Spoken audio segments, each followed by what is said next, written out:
Fear-inspiring starship designs aren't always limited to what we consider to be the prime universe, as is the case with the Styx Class from the Mirror Universe. But what do we know about this evil powerhouse design? Well, today we'll find out.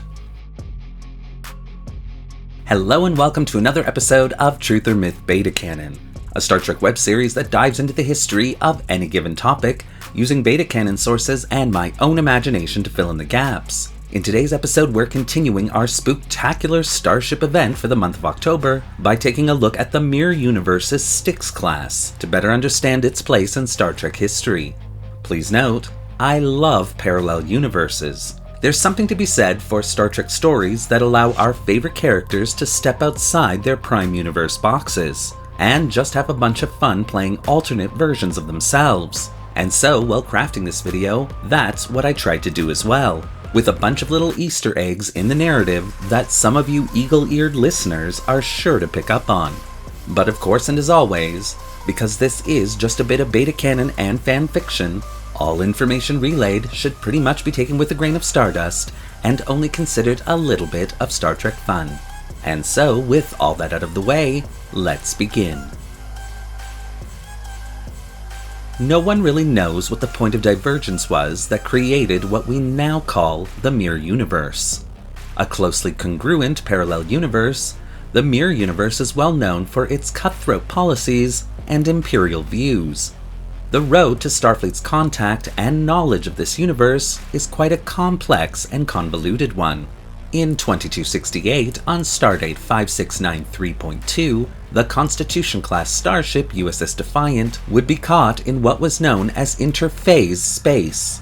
The starship USS Enterprise, under the command of Captain James T. Kirk, would attempt to help the trapped starship, only themselves to be caught in the same anomaly. Sadly, the USS Defiant's entire crew was found to be deceased aboard the starship, and eventually the vessel itself would disappear completely from our universe. At the time, destination unknown. We now know, however, the USS Defiant would reappear over a century earlier, in the Mirror Universe in the year 2155. Eventually recaptured from the Tholians by Jonathan Archer and the crew of the ISS Enterprise, the USS Defiant would be used to quash a rebellion by several alien species, and to eventually install Hoshi Sato as Empress of the Terran Empire. Sato's paranoid nature, however, would not allow her to take full advantage of the Defiant for the good of the Empire. Instead, she would keep the starship for herself until her death in 2236 during an epic battle against freedom fighter Kodos the Liberator. While a power struggle ensued over who would be the next emperor of the Empire, the Imperial Starfleet would take advantage of the situation and rapidly begin to reverse engineer the Defiant's technology, leading to the launch of the Terran version of the Constitution class in 2245. By that time, Philippa Georgiou had firmly established herself as the new emperor, and had begun development on a new class of starship to be her personal flagship, the ISS Charon. 2256 would see the USS Discovery from the Prime Universe cross over to the Mirror Universe and get embroiled in a plot to overthrow Emperor Georgiou. Ultimately, Discovery and her crew would foil the plot, killing Lorca and returning to the Prime Universe with Emperor Georgiou in tow. And once back, Prime Starfleet would classify the entire incident and bury it. Meanwhile, the sheer power and technological innovation of the Charon would catch the eyes of the Admiralty of Imperial Starfleet, and after a short development and construction period, the Styx Class would be born. Sitting at a length of 2,281 meters, the Styx Class would be roughly 1/4 the size of the Charon, and be designed to be operated by 2,000 loyal Imperial officers, with accommodations for an additional 2,000 Imperial troops. Originally intended to house the same type of power core, the mycelial power core, Imperial Starfleet would be disappointed when that technology and its creator would be lost during Discovery's crossover to the Mirror Universe. As a result, the initial batch of Styx Class starships would still contain the cutout section for that power core. The Styx Class would have a standard safe cruising speed of warp factor 6.5, with a maximum emergency speed of warp factor 8.5 for 12-hour increments. Tactically, the Styx Class would be a powerhouse in its own right. Containing a variety of phaser emitter banks as well as phaser cannons, the Styx Class would also house numerous torpedo launching systems forward, aft, port, and starboard. The Styx Class's shield systems would be standard for the time, still based on the somewhat now outdated technology reverse engineered from the USS Defiant. Due to the enormous size of the Styx Class, it would also house smaller warships in its shuttle bay. Most commonly, the Imperial version of the Maggie class would be docked in its bay, along with several other shuttlecraft-sized fighters for the Styx Class to deploy should a situation warrant it. Like the Charon before her, the Styx Class was capable of laying waste to an entire planet with very little effort.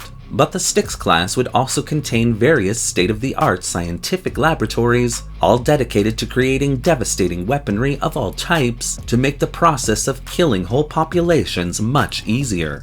Her biological intervention laboratories, specifically commissioned to create bioweapons to target only a specific species, were among the best in the Empire. Only 12 Styx-class starships would ever be commissioned by the Empire, as 12 was really enough, and the destruction wrought by these vessels would cause the deaths of untold billions. But 2267 would see the beginning of the end for not only the Styx class, but for the Terran Empire itself. While on a peace mission to the planet Halka, Captain James T. Kirk and 3 of his landing party members would switch with their mirror universe counterparts while beaming up from the planet during an ion storm.